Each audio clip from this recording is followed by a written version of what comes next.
जिंदगी मेरी सुख ते कट जा, खटका न कोई उस ते पट जा, रंग देख के काला नट जा, मन लागे जीते प्यारा, ये सब कहे लोग मेरा काला, मन लागे जीते प्यारा, सब कहे लोग मेरा काला, मन लागे जीते प्यारा।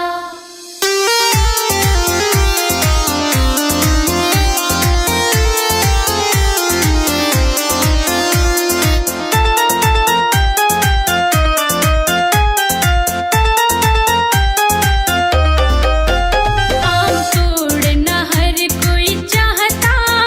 नीमनी भोड़ी कोई न खाता,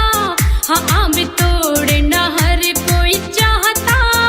नीमनी भोड़ी कोई न खाता, जो सारे रोग भगाता, मन लागे जीते प्यारा, ही जो सारे रोग भगाता, मन लागे जीते प्यारा, ही सब कहे लोग मेरा काला, मन लागे जीते प्यारा, सब कहे लोग मेरा काला, मन लागे जीते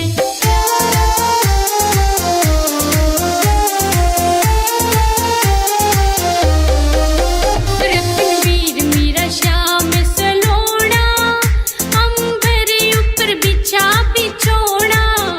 रत्नवीर मेरा श्याम सलोना, अंबर ऊपर बिछा बिछोना, सब चावे चांद खिलौना, मन लागे जीते प्यारा, ही सब चावे